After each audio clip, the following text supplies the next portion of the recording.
Oke, Assalamualaikum warahmatullahi wabarakatuh. Kali ini saya akan sharing tentang analisa fundamental perbandingan rasio keuangan ADRO, PTBA, dan ITMG di kuartal 2 2021. Kenapa kita membandingkan ADRO, PTBA, dan ITMG?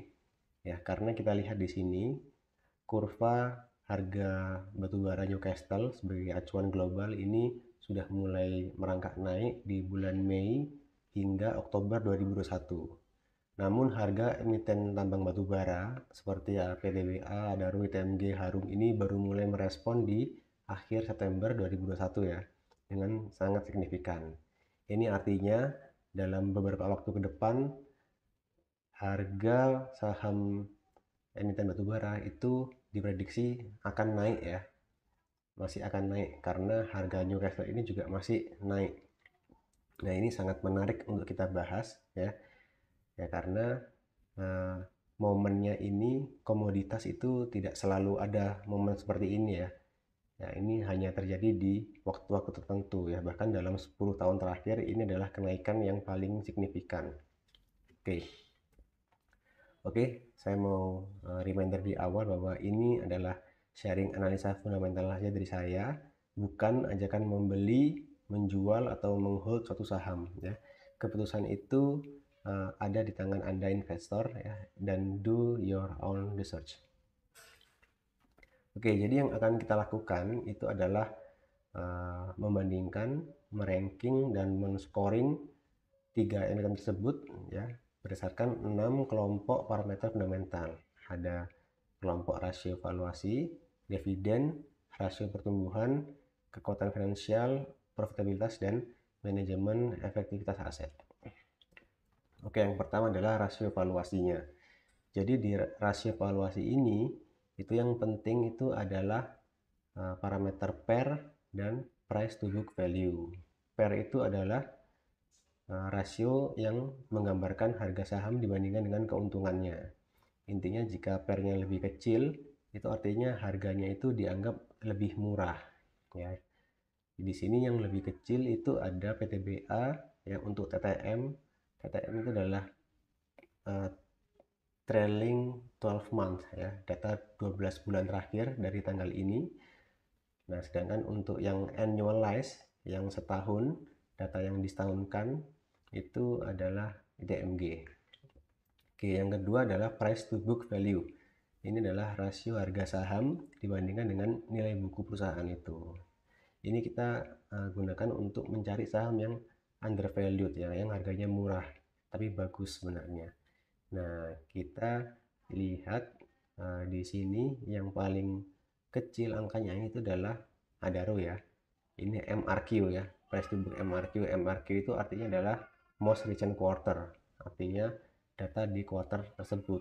Kalau ini tanggal 30 Juni, ini artinya adalah quarter keduanya ya, quarter kedua 2021. Jadi di sini secara overall untuk rasio valuasi ranking pertama adalah ITMG, diikuti Adaro dan PTBA. Oke, untuk dividen. Jadi dividen itu adalah keuntungan perusahaan yang dibagikan kepada pemegang sahamnya ya, dihitung dengan laba bersih dikurangi laba ditahan. Ada dua parameter yang penting. Yang pertama adalah dividend yield-nya dan yang kedua adalah payout ratio-nya atau DPR. Dividend yield itu adalah dividen per saham dibandingkan dengan harga pasar saham. Untuk dividen payout ratio itu adalah dividen dibandingkan dengan laba perusahaan ya. Jadi perusahaan yang besar itu biasanya punya DPR yang lebih besar ya, seperti ini. Mana sih yang lebih penting antara dividen yield dengan DPR ya? Yang lebih penting adalah dividen yield-nya. Karena itu berkaitan dengan keuntungan mana yang lebih tinggi untuk kita investor ya. Jadi kita akan melihat yang pertama dividen yield-nya. Di sini yang paling tinggi adalah ITMG ya. Terus untuk payout ratio itu yang paling tinggi adalah ITMG. Oleh karena itu ITMG ini di parameter dividen itu yang paling tinggi rankingnya ya, diikuti dengan Adaro lalu PTBA. Lalu untuk rasio pertumbuhannya, jadi yang paling penting itu adalah parameter EPS atau earning per share ya. Itu adalah rasio yang mengukur keuntungan perusahaan dengan jumlah lembar saham yang beredar. Nah, intinya yang lebih tinggi itu lebih baik ya. IPS yang tinggi itu akan menarik investor, sehingga harapannya harga sahamnya itu akan cepat naik. Nah, jadi di sini kita cari yang angkanya paling tinggi. Yang paling tinggi adalah ITMG, diikuti Adaro, lalu PTBA. Selanjutnya adalah kekuatan finansialnya. Di sini kita bagi dua ya. Ada quick ratio dan current ratio, dan ada debt to equity ratio. Nah, untuk quick dan current ratio ini sebenarnya adalah menggambarkan likuiditas jangka pendek atau seberapa besar aset yang dimiliki yang lancar, lancar untuk membayar kewajiban lancarnya ya. Jadi ini berbicara jangka pendek. Intinya kalau perusahaan itu punya utang ya, utang di bank ditagih, itu dia bisa melunasinya ya. Nah, jadi jika rasionya itu lebih tinggi dari satu, itu artinya bagus. Karena apa? Karena aset lancarnya itu bisa digunakan untuk membayar kewajiban lancar. Nah, jadi kita cari yang paling tinggi. Di sini Adaro yang paling tinggi ya. Meskipun semuanya di sini lebih dari satu ya, artinya tiga emiten ini tuh memiliki kekuatan untuk membayar utang jangka pendeknya. Terus yang kedua itu adalah DER ya, debt to equity ratio. Jadi aset itu ada aset yang dimiliki dari memiliki hutang ke bank atau debt ya, dan ada aset yang memang dari modal sendiri atau dari saham, pemegang saham. Nah, jadi kita akan membandingkan antara debt dan equity ini mana yang lebih besar ya dengan rasio DER ini. Jadi kalau dia punya angka kurang dari satu, itu artinya lebih baik. Karena apa? Karena porsi hutangnya itu lebih sedikit dibandingkan dengan porsi modal sendirinya ya. Jadi kita akan mencari yang lebih rendah. Di sini yang paling rendah ITMG ya, 0,45, diikuti PTBA dan Adaro. Tapi di sini karena Adaro memiliki current dan quick ratio yang lebih tinggi, saya masukkan ke ranking 2 ya. Jadi tambahan info ya, jadi untuk kekuatan finansial ini itu adalah rasio yang menggambarkan perusahaan itu memiliki resiko bangkrut karena hutang itu lebih kecil, seperti itu ya. Oke, lanjut. Rasio profitabilitas ya, ini ada gross profit margin, ada operating margin, ada net profit margin. Intinya keuntungan ya, keuntungan itu otomatis akan kita cari mana yang persentasenya lebih besar ya. Di sini kita lihat PTBA yang memiliki persentase overall lebih besar, diikuti TMG dan Adaro. Nah, yang terakhir adalah efektivitas manajemen aset. Ya, ada return on asset dan ada return on equity.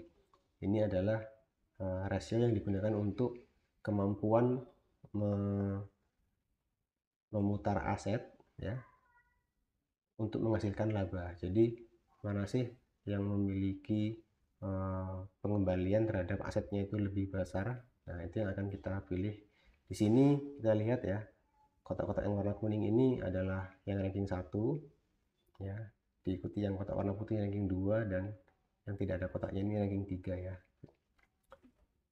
Oke, jadi skor yang tadi itu kita total, ternyata ITMG yang paling besar skornya, diikuti dengan Adaro dan PTBA. Kesimpulannya, ITMG ini unggul ya secara umum di parameter valuasi, dividen, pertumbuhan dan finansialnya. Kalau PTBA dia unggul di parameter profitabilitas dan efektivitasnya ya. Adaro tidak ada yang unggul, tapi dia tetap perform ya dengan ranking 2 ini di valuasi, dividen, pertumbuhan finansialnya ya. Overall ketiga emiten ini itu masih bagus ya, dan masih direkomendasikan buy oleh beberapa sekuritas ya, khususnya di bulan Oktober 2021. Nah, ini saya juga sedikit kutip dari beberapa sekuritas ya. Target price-nya ini masih akan sangat tinggi ya dibandingkan harga sekarangnya. Artinya apa? Artinya harga saham-saham ini, ketiga emiten ini tuh masih akan naik prediksinya ya. Yang namanya prediksi bisa jadi salah dan benar. Ya, emiten mana yang kamu pilih? Silahkan tulis di kolom komen. Oke, terima kasih sudah menonton video ini. Jangan lupa like, komen, share, dan subscribe. Terima kasih. Wassalamualaikum warahmatullahi wabarakatuh.